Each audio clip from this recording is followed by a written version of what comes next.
The focal point from a resident's perspective for our solution would be a City of Kings Mountain branded mobile app for the residents to download. So branded meaning you get to name it whatever you'd like, and then that's what you promote to your residents.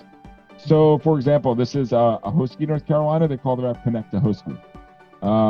This is Village of Brockport. They call their app My Brockport. There's this is the City of Warsaw. They call it Go Warsaw, right? It's like we'd work with you to come up with a name that you'd like. We have graphics folks, so we can make sure that we get you some graphics that you'd like. And then basically the story that we want to help you tell to the resident when marketing this is like, hey, take a few seconds, go through the new Kings Mountain app on your phone and forget about the notifications for a sec. Get all sorts of useful city information right at your fingertips. And that's all these different buttons that you see here. These are called applets, and you can have as many of these as you'd like. And the purpose of the buttons is kind of twofold. Number one, just logically, it kind of makes sense that if you put out an app with the city's name on it, it should probably contain some relevant and useful city information. And then secondarily, as you might be aware, websites have a lot of information on them because they're supposed to, right? Like I can come to this page and find out pretty much any information about any city, department, service, whatever it is. That's why you've got lots of pages and menus and options, as it should be. The app is more of like a boiled down user experience. Of all this stuff, what are the handful of things we know people frequently want access to? Your online bill pay, links to your Facebook page. Maybe you have like your agendas and minutes or meeting videos posted somewhere. So what we're able to do is take any specific web page and turn it into a button. So for example, here in this app, it says pay my water bill. We're not doing the water billing for them. We're not a water bill vendor, but it shortcuts me right to the vendor portal where they had that set up right here inside the app. So I can kind of pay and do my thing. And then when we're done, I'm back to the home screen. Same thing with like upcoming events. This just shortcuts me right to the page of their website where they have the calendar. So I can kind of see all the stuff that's kind of coming up here. They've already posted it. They don't have to manage it in the second place. But for me as a resident, super easy to get to. Then things like, hey, find us on Facebook, shortcuts me here to the Facebook page.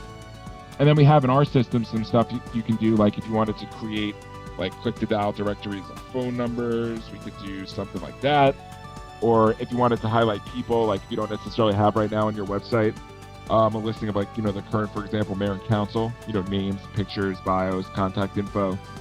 Or even if you wanted to do physical locations in the community, parks, walking trails, municipal facilities. I could do not only a listing of these, but I could even see where they are geographically. Pick one, get like picture, description of services, hours, location. So just all things that say to the resident, like, hey, take a few seconds, put our app on your phone.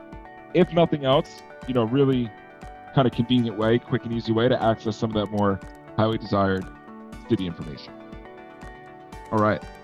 Now, that's all like cool ancillary byproduct. Kind of the main reason we want people to have this app on their phone is through here, you can deliver real-time push alert updates for different things going on in the community. And in terms of what you can send, it's literally anything you want.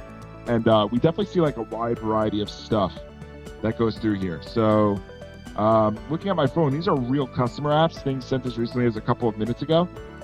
Some sort of spring kickoff cleanup event, some road work and traffic crashes, a little like kind of this week what's going on in the community, a free paper shredding event, quarterly tax payments are due, a party in the park. See, we kind of run the gamut here. National Drug Take Back Day, some family events on the weekend, and so on and so forth. So a lot of this like kind of everyday stuff that's going on. And to create and send one of these, very, very, very easy. On the staff side of things, you'll have access to our software, which runs right out of a web browser. So you could do this literally from any sort of device that you want. And writing a new message is basically like writing an email. We break it into three main pieces, starting with the headline. Like, what is it that we're announcing? So for an example, we're going to do a road closure. So the headline is going to be road closure, expect delays. Then there's a tagline, which is just like a quick little summary of the message. So I'm just going to note which roads are closed and when they're closed. These two things together give me a nice kind of sense of what it is, you're sharing with me. But the bulk of the information to kind of expand upon this will go here in the body of the message. And because of the way we deliver these, there's no character limits and there's no formatting limitations. So images, different sized headings, bulleted lists, numbered lists, links to other websites. It allows me to really write up something pretty thorough here You can even link back to a different website for some more info. And then once you've got your message set, you can either send it out immediately or pre-schedule it to send at a later date and time. And then right now we're able to take this one message, and there's a few places potentially to which it can go. So the first one is push alert. So anyone that would have the City of Kings Mountain app on their device, Apple or Android, gets this in a real-time push. Then you've got email. Certainly a viable way to communicate. Some people maybe prefer that, so we can do that. And then you mentioned the Facebook page as well. We can go ahead and share it there. Some customers also push to Twitter or LinkedIn. Really depends on your usage. Just options, not requirements.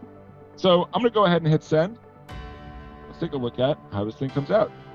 So the first one is the phone. I'm going about my day. I've got your app on my device. I see what would be your app name, your app icon, pops up here on my phone. In this case, telling me there's a road closure. All I do is simply tap on the push alert. And then here's an example of, what this would actually come out looking like inside the phone. So that's our first channel. The second channel, kind of the star of the show, by the way. This is like the thing a lot of people are after. Everyone's carrying a phone, right? So try to get to the device. The second channel would be the email. So if I was someone that had my email address on the list, I got this exact message in an email. It would look something like this. And then lastly, the share to Facebook. So when I hit send, open to Facebook tab, open to post, pasted a link to the message in there, I literally just hit the share button. And this would be obviously on your account in real life. Now, without even clicking the message, I can see, it'd be the City of Kings Mountain. Here's the headline, the tagline, and the image. All I have to do is click on the link if I want to get more information, and it's a publicly shareable, publicly accessible version of the message, viewable for anyone that has access to a web browser and an internet connection. So very kind of straightforward. In summary, then I'll open it up for some questions if you have any. The two things people share with us they like the most about this. The first thing, the app is a cool byproduct, meaning for a lot of folks, the goal is like another way to communicate. Because of how ours is set up, you get your own city app along with it, really nice compliment to your website, way to leverage that content even further. And then additionally, the main thing they kind of love is the ease of use on the resident side. Like notice I didn't create an account. I don't have to give you my cell phone number. So it allows a nice level of anonymity for the resident without necessarily, while still being able to hear from you. And then when you're marketing it, it's a really easy kind of pitch. Hey, just simply download our app and you'll be hearing from us. And we have a marketing team that would work with y'all on creating a bunch of graphics and content and all sorts of different stuff here, to kind of try to get the word out and let people know, hey, this is something that you might want to check out. And that's how it works. So you can let them know that the solution's not actually talking to the website. So that's why there's going to be no security risk. So what I mean by that is these buttons are literally just pulling those web pages up. You're just aggregating them for the resident. So I'll even show you where we would enter them, and you can manage this as well. So here's my app settings. So here, if I ever want to change the image, you can do that here. Here's the buttons. So I created a button for my Facebook page. I literally named it Facebook and then put the link in and then gave it the icon. And you can drag and drop these or click the little trash can to remove them. To add a new one, I click add, name it, paste in the URL, and then choose. We got a couple thousand icons to search from.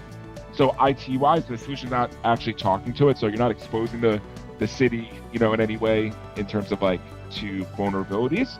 You're literally just kind of making a new front door for people to enter those pages that already exist. We don't do any upfront costs to get started. It's only a 1-year commitment at a time. It's just an annual subscription fee.